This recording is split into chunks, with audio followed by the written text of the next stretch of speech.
Hey, this is SportsSlaw with Lomas Brown, the pro. And Deb Schneider, I'm the prof. And together, we're the pro and the prof.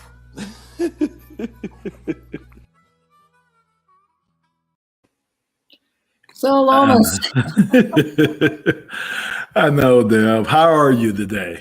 I'm good. I'm good. So I wanted to start with, we didn't talk about you getting your vaccination the last time. So how are you feeling? And you got another big one, your second one coming up. Got my second one, right. Just want to let everybody know I'm volunteering with Wayne County to provide vaccinations. We've been doing the Pfizer vaccination. We have the day that I volunteered, we vaccinated 1,400 first-line workers, a lot of teachers, some first responders. It was great. And then the second is we're going to be coming back this Saturday and doing the same. But Wayne County has got a great program where they've got volunteers and it's working out really well. I'm really happy to be able to help out. Yeah, that's why we're encouraging everyone that's eligible to get your vaccination. Please go get your vaccination. I'm still waiting myself. I'm patiently waiting, and I can't wait till I get the opportunity to get mine because I'm definitely going to be in line to get mine, Deb. Oh yeah, yeah, and no side effects really. A little bit of fatigue, that was it. So I'm looking forward to 12-hour day and getting another second doses for hopefully another 1,400 people. Yeah, and that's some encouraging news. It might have another company coming out with one very, very soon. So that means more of us will probably be able to get vaccinated sooner. So right. I'm encouraged about how things are. And hopefully, like I say, hopefully everybody keep wearing their masks, keep being safe, and get your vaccinations. Absolutely. And tonight we've got Doc R back with us, so we can talk about vaccinations and getting our vaccination and, and all the variants. And, this is like Stump the Doctor. Yes. How are you, Doc R? I'm good. How are you guys doing? I was just listening to you. Congratulations on your vaccination, Deb. I've got my second one done this past Sunday and had a little fatigue and ready to go. My B cells and my T cells are cranking out antibodies left and right. So bring it on.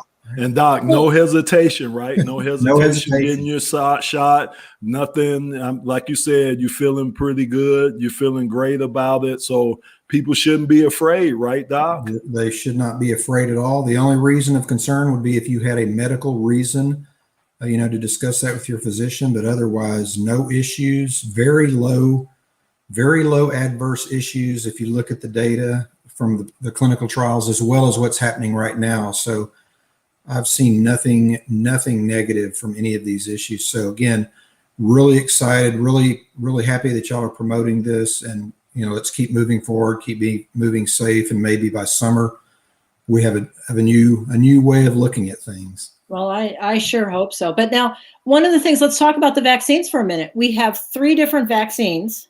We have the Pfizer, we have Moderna, and I believe Johnson Johnson right, has just been approved, but they're different. They are. So the two so you had Pfizer, I believe. I had Pfizer. I had Moderna. Mm-hmm. Those two companies, we've talked about this a little bit before, but those two companies are using a messenger RNA technology, which is really, from a scientist standpoint and others in healthcare, it's probably one of the greatest things that has happened during this pandemic is a new way of creating vaccines. And we don't have to get into the weeds about it, but what it does is it allows us to respond more quickly to different agents. And we can talk about that in a minute with respect to these different virus variants and different types. But even in the future, I'm excited about finally, we may have a vaccine technology that lets us respond to any new threat within, less than a year or so. That's phenomenal, because we used to wait 2-3 years before we could get something kind of rolling down the pike. So that is very exciting. So those two are working great. You mentioned Johnson & Johnson. The nice thing about this vaccine is it's one shot, and it doesn't have to be refrigerated. I'm sorry, it doesn't have to be in really super cold temperatures. It needs to be refrigerated. and it's really long term, so it can be kept for months at refrigerated temperatures. And that one shot obviously will mean quicker people coming through and getting it. And so we'll have a kind of a 3-pronged vaccine effort once that Johnson & Johnson vaccine gets approved for use. And it's probably within days of being approved. Yeah. I think it just got approved. No, go ahead, Deb. Yeah. I was just going to ask about the difference because Johnson & Johnson is not an mRNA. Right. So Johnson & Johnson is using it's kind of some of the more standard ways we've done it before. So there are different ways of doing vaccines. Back in the day, and they still use this occasionally, they will take actual virus and they will inactivate it or kill it. And then they will purify, say, a protein, probably like a spike protein. You heard a lot about the spike protein. And they'll give that to the person to induce an immune response. So that's one way. The other way is that you take a piece of a genetic code that codes for the spike protein, and you put it in a carrier virus. And that's what Johnson & Johnson's doing. They're putting it into a adenovirus, which is a common virus that causes the cold. And they've made it so that it's not harmful, but they put in this little message, and it basically mimics the coronavirus, and it gets it into your body, and it allows your immune system to respond to it and create antibodies. So just different ways to cook the dinner. You know, it's just different technology, and those are more standard. They've been around a long time, and so there's a lot known about how to do it those ways. They do sometimes take a little longer, and so that's why I'm so excited about the Moderna and Pfizer technology with the mRNA vaccine, because it's already groundbreaking. I mean, I can't emphasize how important it is to have that type of technology moving forward, even with respect to these new variants, because by the summer, so Moderna and Pfizer are already looking at booster differences, different strains of that mRNA that they can utilize to have ready for any kind of major issues coming in the summer, something like that. So they're proactively planning for any changes that move forward. So it is phenomenal technology. And it's brand new, right? Yeah. Right, brand new. Wow. And the reason why I think that's important, why you're bringing that up, Doc, is because we're going to be living with this, right? I mean, from the standpoint of just like the flu every year, it's a different little variant, and we have to take flu shots every year. Do you think that's going to be the case with the COVID shot, that it might be something that we have to take every year because of different variants of it maybe coming down the line? Yeah, that's a great point, Lomas. I really do think that's, from everything we've seen and followed and kind of watched, I do believe that it's called being endemic. And endemic means that it's just in the population, and it kind of rises and falls at different times of the year with different seasons and things like that. So we haven't really documented that seasonality like flu does. Flu kind of drops in North America in the summer, and then it cranks back up in October, November, and so forth. We'll see if that happens with COVID. We're not sure yet, because it's kind of been running like wildfire, right, for about a year, but that's because there's no immunity in the population. So once people have had the infection or they've been vaccinated, we might start seeing cycles or seasonal types of issues as that virus responds to either the immune status of what we get in the vaccine or to natural immunity from people that live through it. And so we'll just have to kind of wait and see on that. And having said all that, wouldn't it be great if we were all completely wrong and it just disappeared from the face of the earth? Yes. And the reason I bring that up is because, remember, there were 2 other incidences of SARS. There was the original SARS back in around 2003 that killed about 800 or 900 people, and it basically kind of went away. It never really got to the U.S. It showed up in the UK some, and it kind of pops up here and there, but it's basically not a big deal anymore. And then we had MERS, Middle Eastern Respiratory Syndrome, which was like SARS-1, and it was in the Middle East, and camels were involved in the cycle, and that killed some more. It was a little higher mortality, and it's still around. It's endemic in that part of the world, but we haven't seen it really in the U.S. So, I hope and pray that maybe it falls down really low or goes away, but I have a feeling it's going to be endemic and showing up. And ultimately, what I've been talking about with some people is that, and I've really not heard any confirmation of this, this is just me kind of postulating what might happen. I could see us getting a combination flu and COVID vaccine one day where we get it, in October, November, December, and it's good for a year. And we do it each year. We kind of change it and adapt to whatever's going on. Well, that's a real question. There are all these different variants that are coming out right now. And I know we've got the South African variant. We've got, they're now saying there's a new variant in California, a homegrown variant. Right. How effective are these vaccines against them? Or are we going to be constant, like the flu shot? We change it every year. Right. Guessing what the variant is. Yeah. So great question. That's kind of the new phase of questions that I've been answering and talking about are these variants. So first of all, just to kind of open up with this is that this is normal.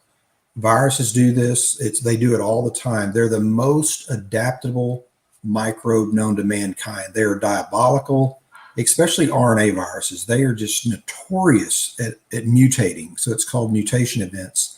And what they do is they're making copies of their genetic code, and just through random kind of chance, they will cause little mutations. So something in that DNA code will change.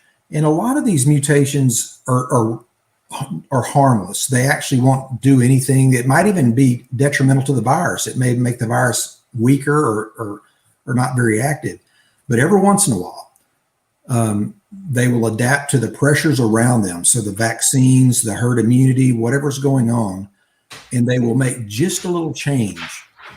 And it might change that spike protein. So you can see it on your screen there, those lollipops sticking out of that red virus, and they will change the shape of that receptor. And if you look at those antibodies, the Y-shaped types of forms there, they will attach to the virus and neutralize it. Well, if you keep changing those receptors, then ultimately you have different types of viruses. So that's the variant. Now, the types that are circulating in the US right now, and they've, unfortunately, we have this problem in the world where we like to stick a name from a geographic area. We're trying to get away from that, but we do use things like the UK variant and the South African variant. There's a California variant as well as a Brazil variant. So the Brazil one's known as P1, South African is B135, and the UK is B117. And then the California strain is, I believe it's L435. So these are just nomenclatures that virologists love to use. We can talk about that later. It kind of gets into the weeds. Be more creative with your names. Yeah.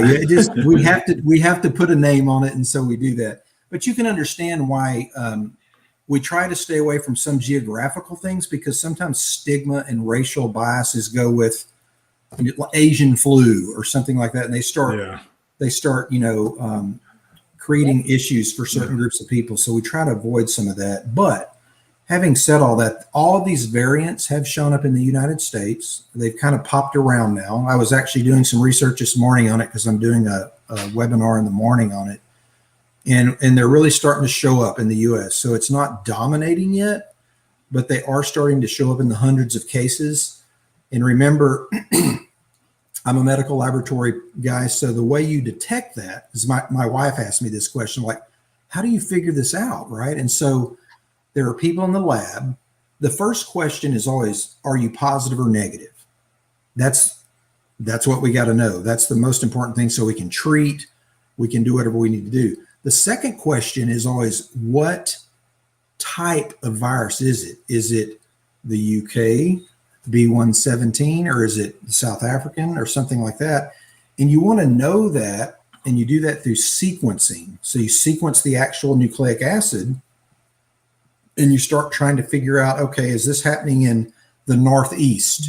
Is it dominating in the Northeast? Is there a particular variant? And if it is, then maybe we can start studying if the vaccine's effective in covering that problem, or maybe it's not. And if it's not, we can start working with the vaccine manufacturers to tweak that vaccine. And maybe you only have to deal with the Northeastern states, right? Mm-hmm. So very much like you were talking about, Deb, it's similar to flu when you have these different strains. And so you probably have heard with flu, H5N1 or some of these different nomenclatures, and they literally have different cocktails of flu strains for different parts of the world, because it's different in South America or in China than it might be in the US. Mm-hmm. And so these manufacturers kind of can predict what to produce. So right now, when you look at the data that's coming out, everything looks positive so far. So right now it appears that the Pfizer and the Moderna vaccine are doing a good job of protecting people from having major problems with these new variants. But it's something we're going to watch closely to make sure we don't have some kind of breakthrough. So it's kind of a breakthrough, the coverage, the protection of the vaccine, and then you're going to need to start doing something. But ultimately, what's good about this is they're seeing across the country where they're really studying this in certain areas, like Israel is almost totally vaccinated at this point. And so Doc, I just had this question. So we talked about all the viruses that have happened in the past. So, and maybe I'm naive. Why the mask? Why is this different? This one's so different that we have to mask up. Even when they had SARS and some of those other ones, it wasn't. Well, at least I didn't see, the outbreak of masks. Like you have to mask up, and they want you to mask up. So, what's the big? Is it the big difference? Is because it? Excuse me. We didn't have anything for this. Why the mask? I know a lot of people probably would want to know that. Yeah, great question. Great question. So that is, it's basically because we don't have the data yet. So what we're looking at right now, so the vaccines are coming out. All we had was the clinical trials that showed that it was safe, that it was preventing infections, that it was preventing hospitalizations and mortality increases. So that's good news. So we learned that. We're seeing that continue in the real kind of wildlife, use in the population. So it's rolling out in thousands and thousands of people, and everything's looking good. What we don't have data on, and this is to your question, is that are we still able to transmit virus? So you can still have an issue where you might have someone from getting real sick, or you're kind of preventing a massive severe illness from the infection, but they might still be carrying low levels of virus, and they're totally fine. It's almost like being asymptomatic, and that you can still shed the virus. And so that data has to be done. Again, getting into the weeds a little bit, they're going to have to look at populations of people that have been immunized and look at their neutralizing antibodies. We also want to know how long the vaccine lasts. So we're going to study people out as long as we need to study them to see if it's protective a year from now. But you also need to study if people have any types of viral loads. Is anything in their bodies that's being shed in their nasal secretions or in their respiratory secretions or in their fecal material or whatever you're going to look at? And if they are, then that could be an issue. And so hopefully that's not going to happen, but we just don't know 100%. So they're kind of being conservative. I've got those 2 shots in my arm now. I'd love to quit wearing my mask, but in a sense, I'm just going to keep on keeping on until that data comes out. And hopefully we'll know something summerish after 6 months or so of using the vaccine, and we get some data from around the world as well. But understandable. Great question. Hopefully that will go away. And I think it will. I mean, I don't think we're going to be wearing masks for the rest of our lives or anything like that. But certainly until we get those, my ultimate answer to people when they ask me that is, I want to see that death rate just going way down. I want to see people not dying. And then, you might start thinking about, okay, even if you get sick, it's mild illness. It's like a common cold. So let's just quit worrying about it. That's what I'm waiting for. And we are seeing the states, we are actually seeing changes in the death rates and in the transmission rates. Yeah. Is that because we're getting vaccinated? Is that because we're wearing masks, social distancing, combination? All of the above, Yeah, all of the above. I mean, and one of the things people don't think about is, so keep in mind, we've been working this thing for over a year now, right? If you really think about it. And so it's likely that our testing has been estimated at the number of people that have actually had infections. The estimates are usually 5, 6, 7 times what we think. So if you think about the United States, there's almost 30 million cases. If it's even 3 times that, that's almost 100 million people. That's a third of our population. So if you've got a third of the population that has had the infection and has some immunity, and you've got, I think it's 8, 9, 10% of us vaccinated now. I mean, we're climbing in that immunity status. So I think that's a huge reason that we're seeing it. Again, the mask, the distancing, all those things are obviously helping. And maybe there's something else going on that we're not really sure about. Maybe the virus is adapting in the sense that it's not as deadly.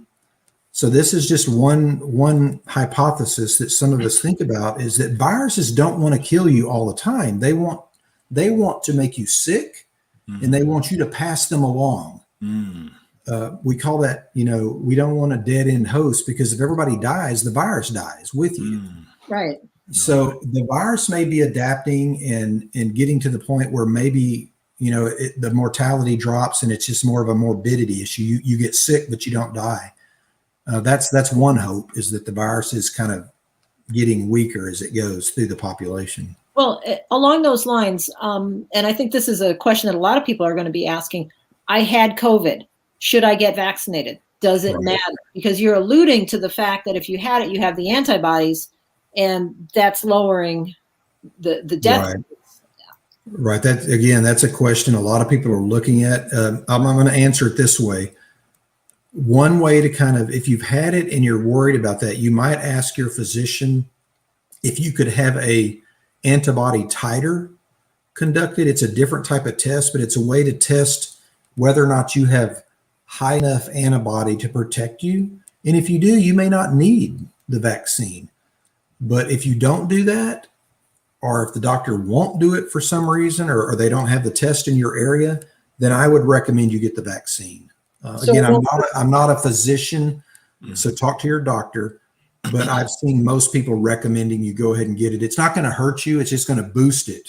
You're going to have, they've even talked about it that maybe people that have had it, they only need 1 shot, because that first shot acts like a booster, just like your second one will. Yeah. So I know the Johnson & Johnson, they're saying that's like 80 some odd percent effective. So again, would you recommend, if I had a choice, if I could get either the Johnson & Johnson, the 1 shot, or the Moderna, or the Pfizer, do you have a choice out of which one? I mean, because in double dose seem like it's better than single dose. I don't know. I'm just asking, Doc. Yeah, I think that's a good question. For just general population, those are really makes you think about it. And the reason it's such an important answer is that I really think, unfortunately, right now, I don't think you have a choice because it's not out.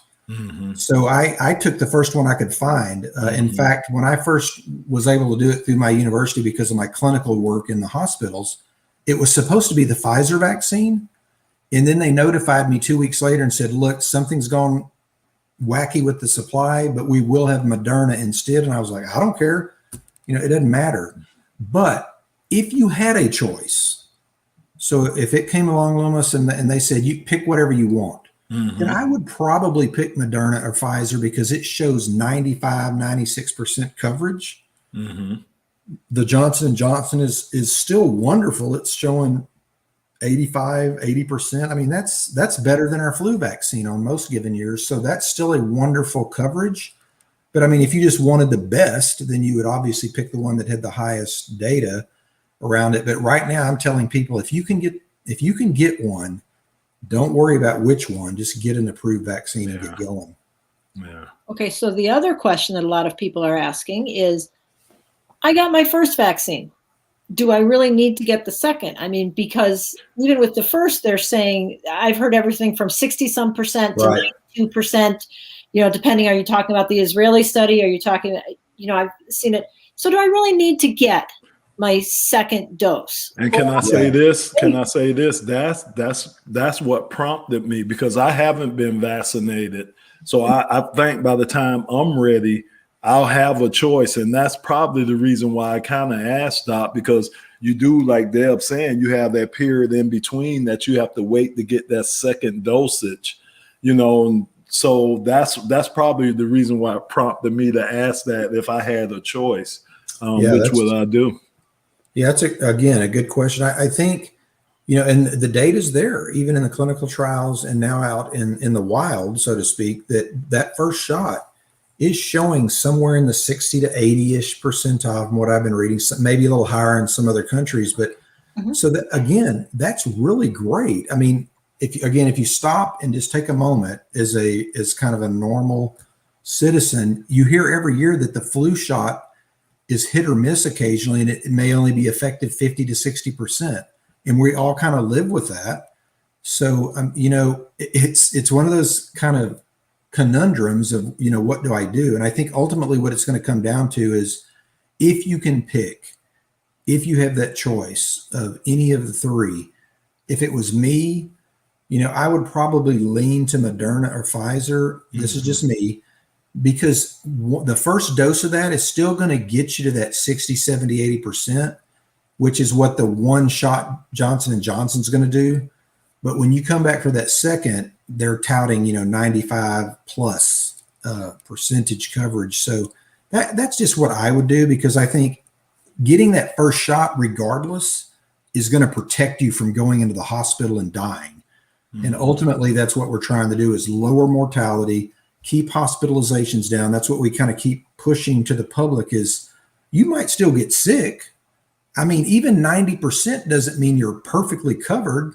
10% might still get it, but you're not likely to end up in the hospital on a ventilator, and you're likely not to die. And that's really our first goal, is to lower that mortality and make it, make our hospitals places that are not just COVID wards. I saw a report today. I don't know if y'all saw this. It might've been in El Paso. It was somewhere in Texas. I can't remember where, but the nurse came to work today and said there was 0 patients in her COVID ward. And I mean, that's the kind of news that makes my heart kind of skip a little bit, because we haven't seen that in like 9 or 10 months. I mean, and so if we can get our hospitals calmed down, we're going to be dancing in the streets. Because I mean, getting a little sick is different than dying, and it's certainly different than overwhelming our healthcare workforce. Yeah. So what is reversed? What has happened with and I correct me if I'm wrong. I thought at one point early they were saying that the respirators were causing more harm, or was causing more harm. They thought that kind of contributed to a lot of deaths early. Then they start, was that, or am I completely off with that? I see now that most of the patients, when they go in now, they are back on the respirators. But I thought for a while those were detrimental to people that had COVID. Am I wrong in saying that? Or I'm gonna answer this as a non-respiratory therapist, right? Okay. So that's kind of a different field. But I do remember, and I think what you're talking about is, in that first 3 months when things were just falling apart, and we didn't have any PPE and it was just a mess. I think what we've learned over that time is they were kind of doing the best they could. And they were trying out things like, you got so flooded and people were in such dire straits that they were putting them on ventilators right away. And what we're noticing, that's always a bad kind of thing. I mean, they help save lives and we have to use them, but they can open you up to other infections and other issues. So if you don't have to use it, it's better.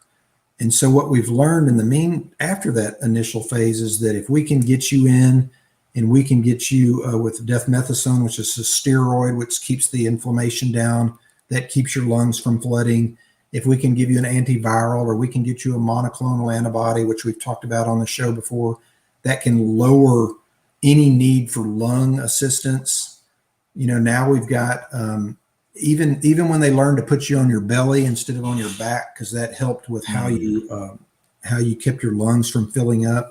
So I just think we've learned, Lomas, over the last 9 months by trial and error more than anything. And we've learned a lot of lessons, both kind of in the chemotherapy, drug use, as well as just how do you handle a person that, how do you position them and what should we be doing? So again, I'm not a physician or a respiratory therapist, but from all my understanding, it's just we've gotten better at keeping people off of that ventilator, and that's really important. That's huge. Let's talk sports for a second. You bet. Well, the NFL made it through the Super Bowl. The NFL they were testing constantly. And I know there are some articles, you sent us an article out there about that the NFL actually did find that less than 15 minutes exposure was sufficient to transfer the virus. Right. That they were able to make it through the Super Bowl. Constant testing, I believe. Mm-hmm. Contact tracing. Yeah. Protocols that they put in place. So as you couldn't eat together. Right. They carry out lunches, so guys weren't together. Even in the meeting rooms, they couldn't meet like you could before. So it was a lot of things that the NFL put in place to help with that. Yeah, I mean, I know you saw the article or the stories around the Seattle Seahawks, which was phenomenal. I just did a quick read before we came on tonight, and I think they had 0 issues, which is unbelievable. I mean, they obviously were the model. Now we have to remember there could have been a missed case here and there because they may have not picked something up, or the testing's not always 100%. But I mean, regardless, a phenomenal story to last the whole year. And I was reading about Pete Carroll and the owner and the different players and how they just all bought into the story. They put him in a bubble right away. It was the first kind of effort to do these bubbles. You got to tell Ray he's got the wrong team on the B-roll here. No, that's a good team there, Deb. I don't see a star anywhere on those helmets. I know. but like you're saying, Doc, that's so amazing because of the nature of the game. I mean, I know you're saying that Seattle did an awesome job, but everybody didn't do as awesome of a job as Seattle did. But the nature of the game is, right, coming together. You're sweating on each other. You're breathing on each other. It's blood swapping, just all these things. You're running and, you're projecting. So, it's amazing that even with what Seattle was able to do, like I say, playing against different competition, you didn't hear about anything. You're right.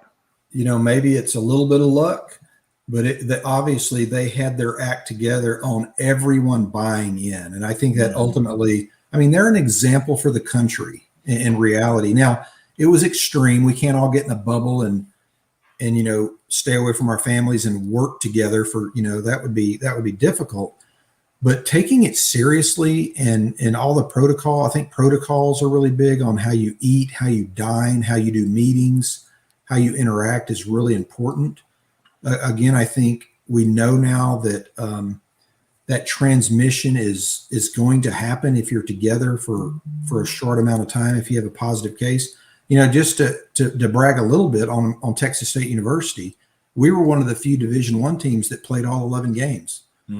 So we made it through the season. Now we had cases, but they isolated, they put them away. They didn't get to do anything for 2 weeks, and they tested.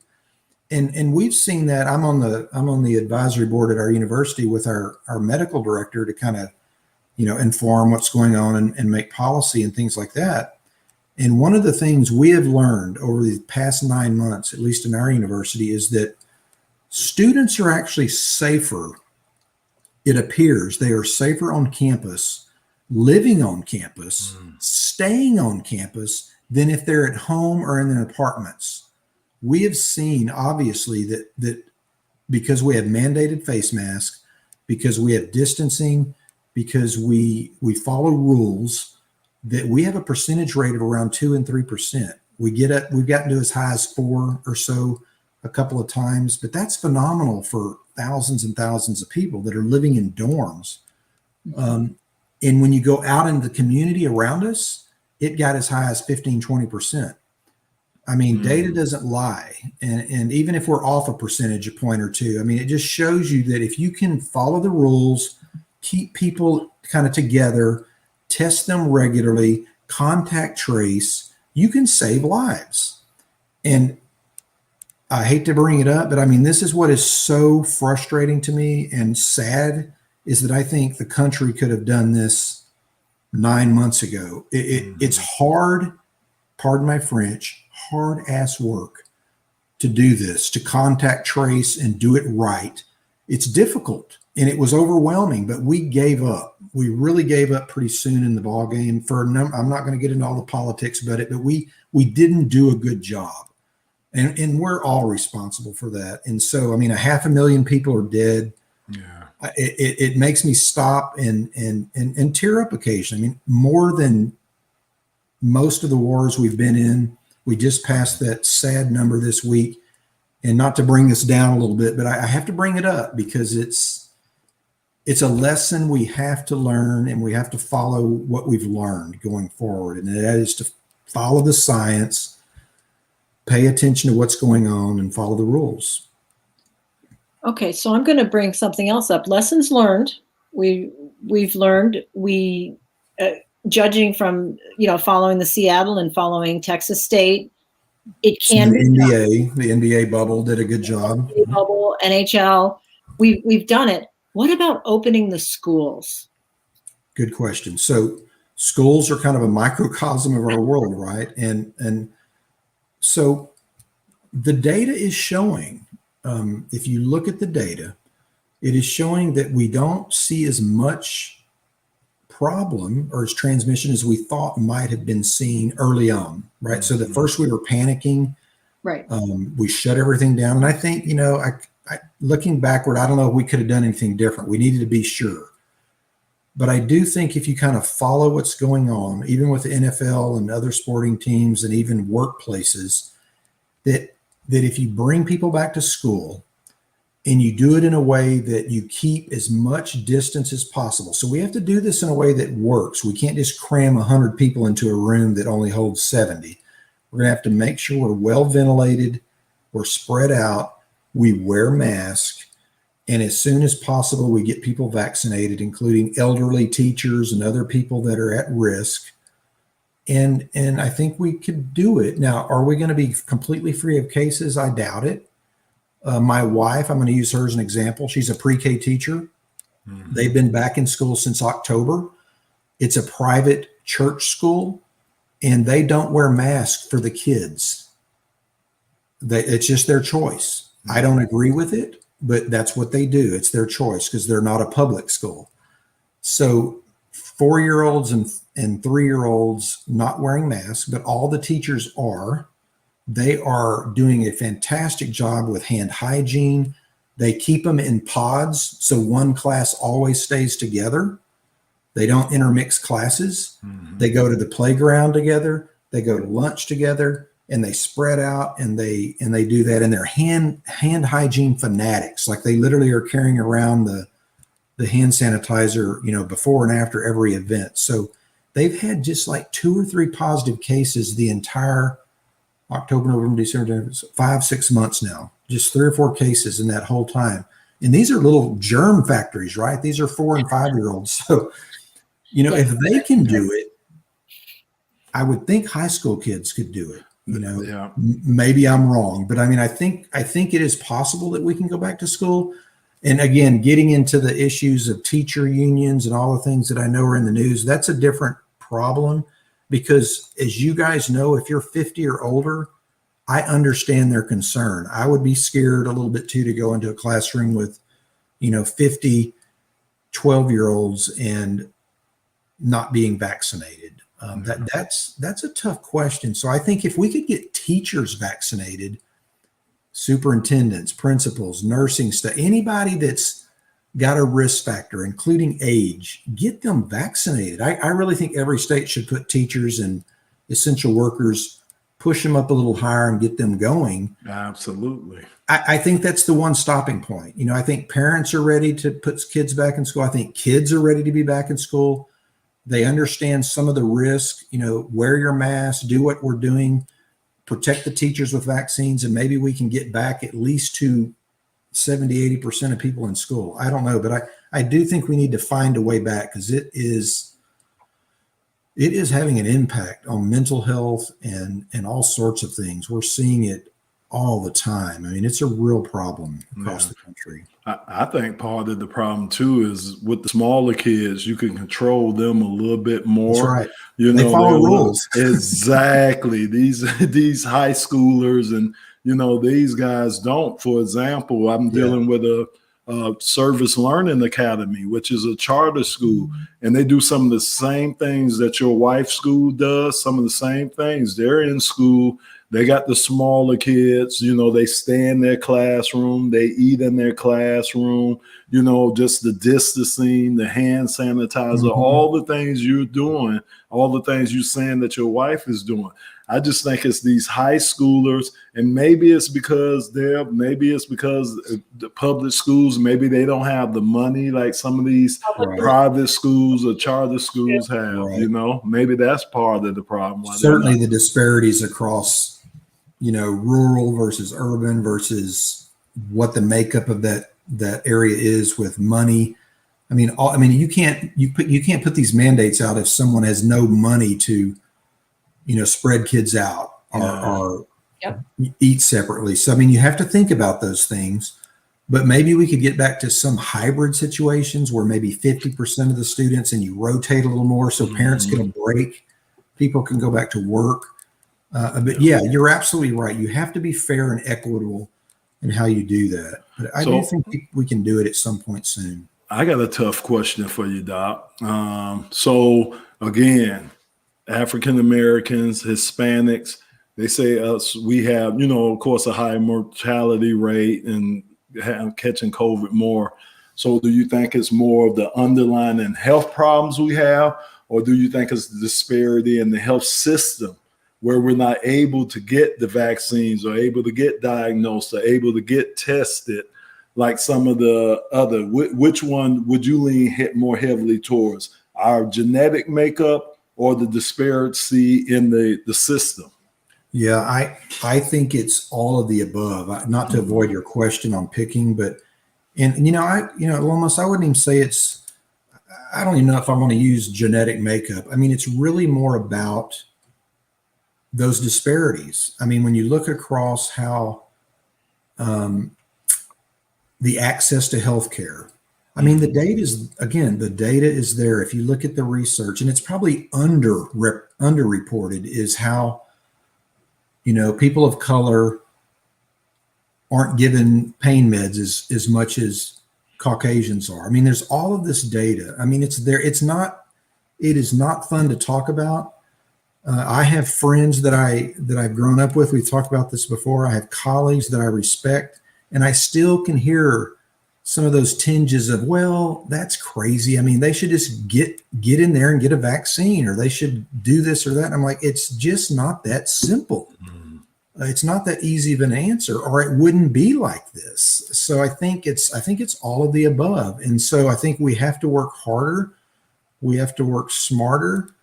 We have to find ways to be equitable to get that vaccine into the arms. We have to do a better job of educating people if they're, afraid of it. We have to do a better job of providing access to food and health and ways to do schooling that maybe mom needs help because she has to work 2 jobs and she's doing it alone. There's so many problems here that we could talk about. And, I wished I could answer it in a way that would make it fair for everybody, but we certainly have to keep working at it because it's not fair. It's absolutely not fair. Yeah, there's so much disparity going on. So we are running out of time. Of course, we always run out of time. No. We do. So, any final thoughts? I mean, Well, I mean, on the standpoint of the virus and what's going, I guess I would say I'm cautiously optimistic. For the first time in 9-10 months, I feel like we are seeing a light, not just because of the vaccines, but because of some of the falling numbers across the country and the world. These are good signs. These are fantastic signs that make me happy and excited. I shared with you, I got vaccinated. My parents got vaccinated, their first dose yesterday.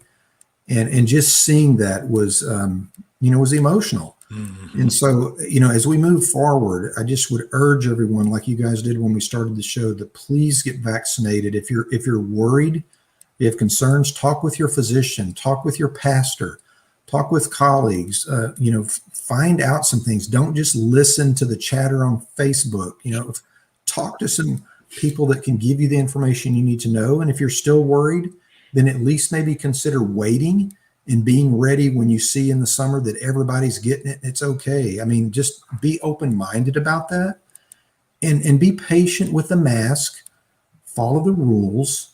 I think we're almost there. I do think we have some optimism ahead of us, and we're going to keep an eye on those variants. That's my only little hiccup that most of my colleagues are talking about. I'm on just a little hiccup there that I want to keep an eye on, but I do think we're doing well, and we're seeing way more light than darkness right now. So that's the good news. And then on the sports side, are you guys ready for March Madness? Oh yeah, I like that, Doc. I like that transition. I'm excited. The March Madness, right? They're going to bring them into Indiana. They're kind of following their own example of playing in one state in 6 venues. I mean, I think they're being responsible, and 25. I think they're looking at 25% fans in the stands. How awesome that will be for players to have some rabid fans in the stands, right? But and there might be some blue bloods that might not make it. I mean, you talking about Michigan State, and you talking about Duke. Did you see the Longhorns? The only team that beat Kansas twice. Yes, you're right. So, yeah. Some of the teams that we're used to seeing, they're kind of struggling. Deb, Izzo might not make it. He's about to. I know. I can't believe that a tournament without Izzo. I'm like, wow. I really respect him. He's a great player. Yes. So yeah, it's going to be a completely different tournament. I think that's what's happened and how it's happened and why it's so different is a whole other sports law podcast. Yeah. It's even interesting on the academic side because as we kind of wind up, one of the things I'm excited about for my university is that we've just approved summer camps for kids. Which we didn't have last summer. Now, again, with all these precautions, so they have to be tested. We're going to follow all these mandates, but, they're going to get to come to summer camp and do some sports camps and some band camps and all the stuff that they missed last year. So I just hope and pray that things keep getting better and better so that this mental health issue and some of that kind of goes away because we need to get back to somewhat of a normal life in the next few months. Amen.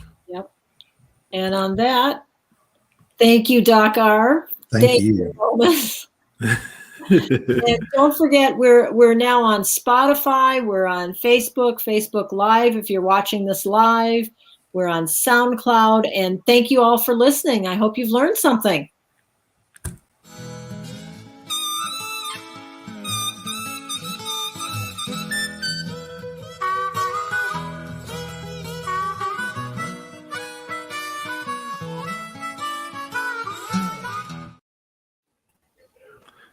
Yeah. Wow.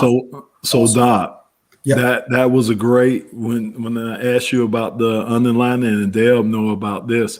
So did you see the thing now with the baseline testing for concussions? Where no, I didn't see that. So they got a separate. We were talking about that. I'm just blown away by it. A separate. We start African Americans. We start at a different level than our white counterparts. I did. I saw You one seen quick news that? story. I didn't see the Yeah. whole study, but I saw somebody talking about it. And I was like, wow. And that, I mean, Yeah, it's that just was a great question. unbelievable. It's just unbelievable when you said that about pain medication. And I think that's another thing too, Deb. I just have to reflect back and just think if we were expected to have a higher pain tolerance Yep. than the white athletes were, but it's just crazy. So it's two right there. There's is it just a civil, or are they trying to do a wide open lawsuit? The two ex NFL players, Davenport and Yeah, I think they're. is it a class action that they're? I don't know that it's a class action yet, Okay, but I think they're looking at turning it into a class action. it's just unbelievable, Doc. Just It is. wrong. It is. It's And just there's wrong. all the data. You know, They have all the data, and some of their.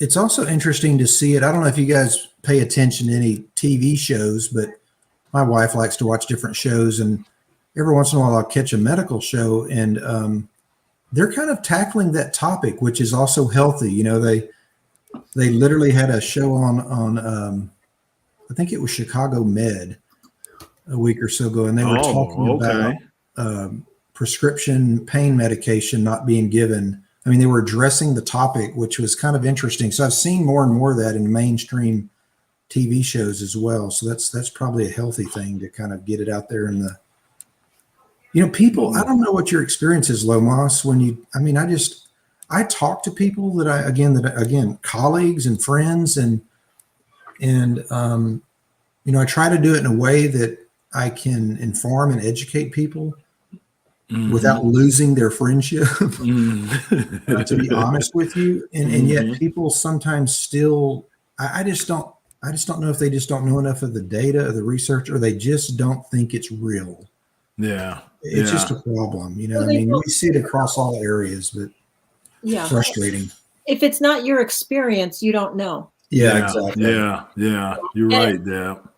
Even Lomas, you didn't know about the different concussion until we saw the lawsuit. Exactly right. I we didn't just assume that everything's the same. Yeah, you're exactly right. Treat me the same as you're going to treat anybody else, and I'm a woman. I mean, I assume you're going to be treated the same because it's just we make these assumptions, and that's a great point.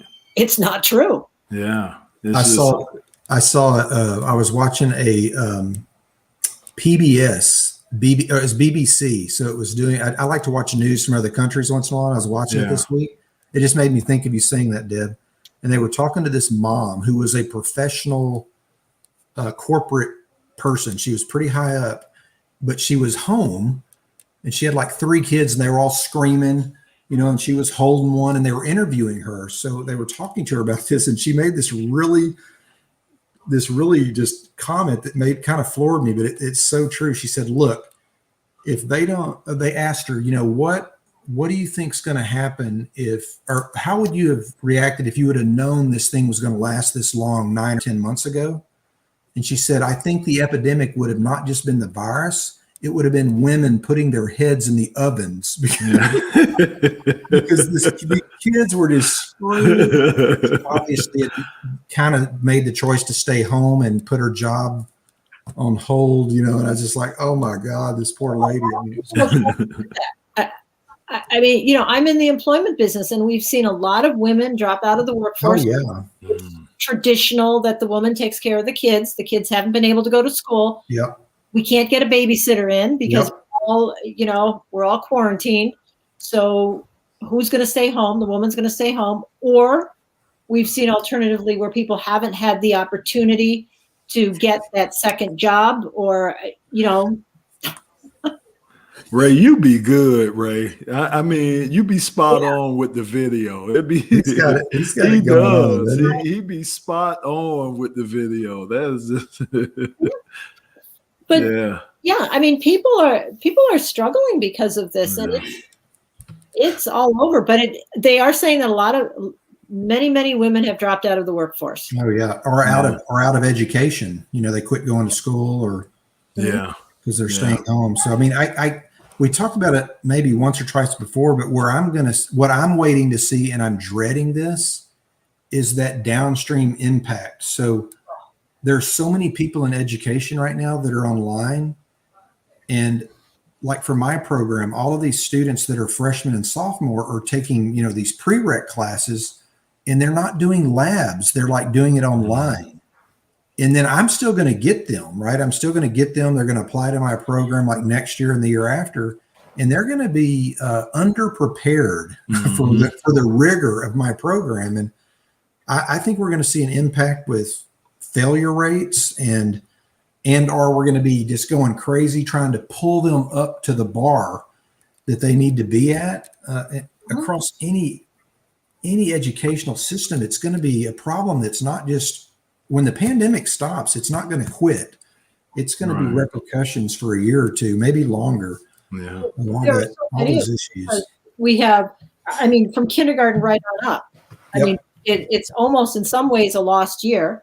Yeah. Now, the flip side of that is that there are some students who don't do well in the social setting and who are doing very well with an online type of thing. So there's that. Labs don't have, but sports. What are we going to do with all those high school seniors who are they competing against the freshmen? What do we do? Well, Dale, listen to this. So Mike texted me, and Doc, we had Mike Kristoff on our show. He handles actually getting athletes prepared to go to college, make sure they got all their credits.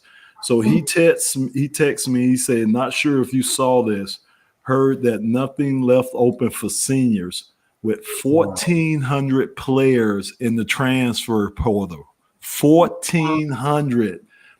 Talking about, so it's in the transfer portal. So that's just, think about that, 1,400 kids. He's trying to start what he called a 13th grade, which, still 12th grade, a 13th grade, where to help some of these kids that, couldn't go to college because the scholarship wasn't available that were supposed to go. But when he texted me that 1,400, I just couldn't believe that many were in the transfer portal. That's just unbelievable. And that's the NCAA now. So that's just, I don't know how they'll ever clear that. I just, these kids are just losing out. Yeah, there's Mike. Man, all right, Ray, man. Ray's on it. Ray, he is on it. Yeah, man. Give that guy a raise. Yeah.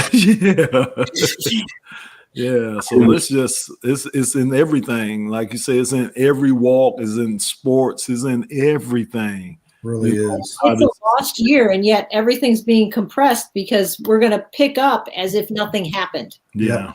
And we're going to try. Right. Well, we aren't increasing the number of kids on a basketball team. We're not increasing the number of kids. We're not adding an extra line to football. Nope.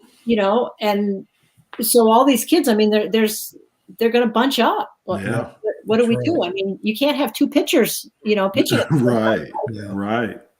You're right. We're And then not the colleges. The number we accept either.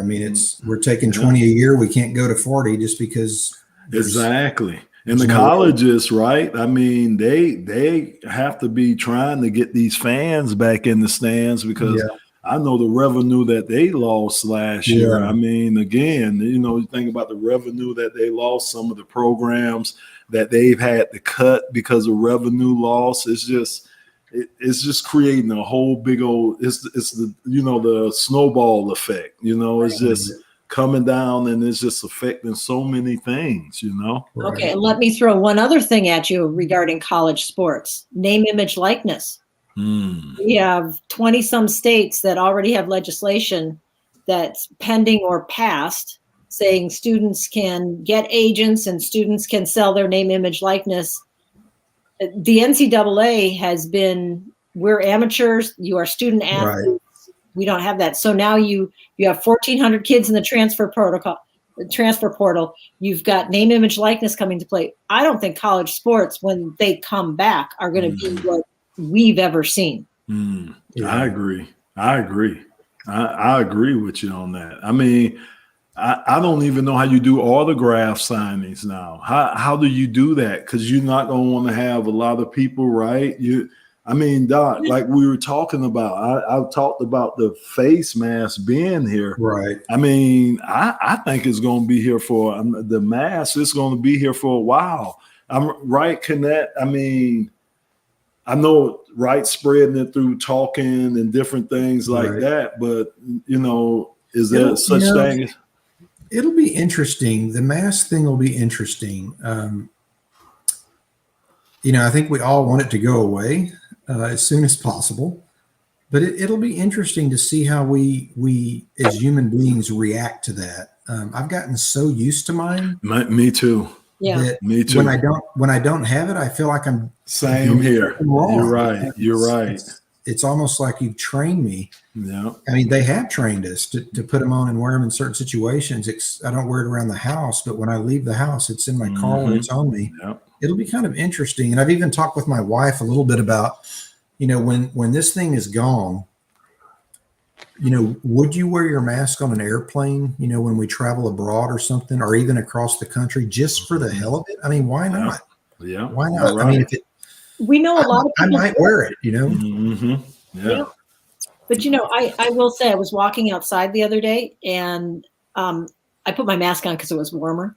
Mm-hmm. I heard that. Did you? I heard that. I tell you, this last week in Texas with this snowmageddon, my wife had me in a scarf, which I never wear. Oh, and I was like, they lovely? Now I get it. This aren't they lovely? Keeps that air out of your shirt. Scarf. I got like 3 of them. Yes. Yeah, I got like good. 3 of them. They are awesome. They're awesome. Now, if you want to feel good, I heard I had a friend went to Florida, and I heard they look at you like you crazy if you have on a mask down there. You're like the outcast down in Florida. They are just so wide open. When you see SuperBowl, the parties that they were throwing, I know the NFL had to be like, oh my goodness. I've gone to Florida and I wear my mask. Yeah. Oh, without a doubt. Yeah. Yeah. And you can, there are a number of people who are wearing masks. My friend said they went down there. Actually, it was Wendy's co-worker said he went down there and said the people were looking at them like they were crazy, like because they had on their masks. They were wearing their masks. It's just I don't know. But again, I think that goes to leadership. Look at Ray. Is that somebody in Texas? I should have sent you some of my video I took. It was crazy. We had 6 or 8 inches of snow in my backyard. It was unbelievable. Oh my goodness. But I wore my mask with some friends. This has been a couple of months ago. It was in Texas. It was, I won't name the city, but it was about an hour from here. And we went into kind of this local place. It had a big outdoor place to sit down and eat. So we were outside away from everybody. But I'd say about 50% of the patrons didn't have them on. And, they looked at us like we were crazy, like where did these people walk in from? And so we just kind of went to the back and got a table and got away from everybody. But it is interesting. You kind of get judged one way or the other, if you're wearing the mask or not. It's a shame because it's just ridiculous. Yeah, you're right. I must be oblivious because I'm just wearing my mask and I'm like, I don't care about the rest of you. I don't either, but every once in a while you feel it. You can feel it if you're in a certain place. Yeah. No, you're right. I'm trying to protect myself. Yeah. Ray, I love your pictures. Right. So last week it was 7 degrees here one morning, 6 or 8 inches of snow. We had ice on top of that. This was last Tuesday, Wednesday, Thursday. Guess what temperature it is today? It's 80 degrees, and I'm fixing to put on my AC, fixing to put on my air conditioning. Oh, my goodness. It's so hot. It's burning up in my house because we have a 2-story. My bedroom's upstairs. It's hotter than Hades. The AC's fixing to come on. Wow. That is something else. That is something else. We got up to the 40s, the high 40s. Some areas 50. Yeah, today. So, that's just crazy. That really is. The snow started melting. So nothing happened to your pipes, right, Doc? You had water and everything. You were good.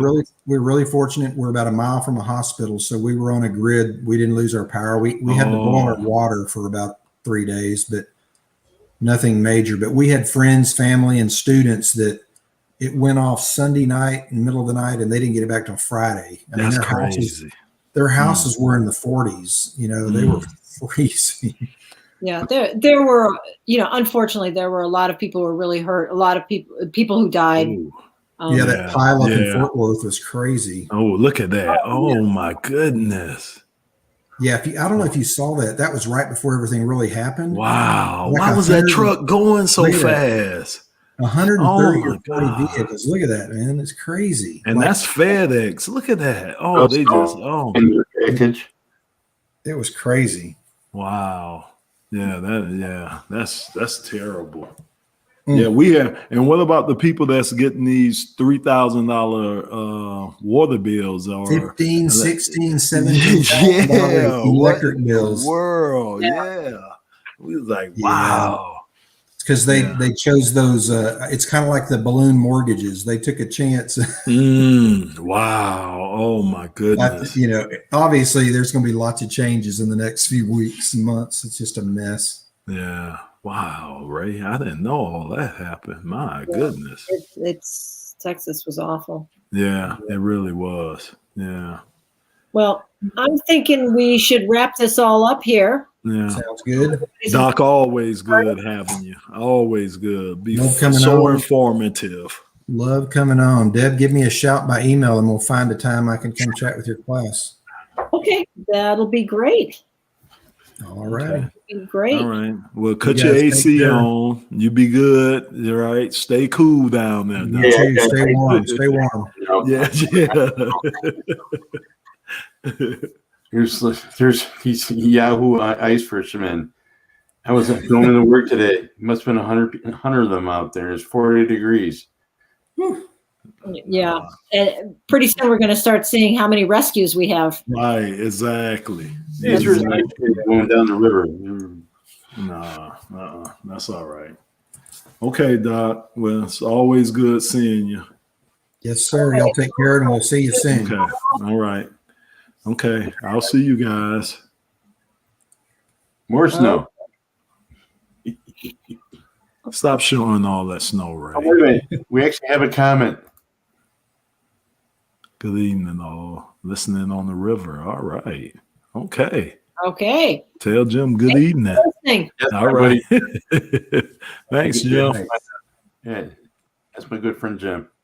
All right. Tell Jim we say thank you. Wait, hold on. All right. I'll see you guys. Y'all take care. Okay. Okay. Bye. Bye.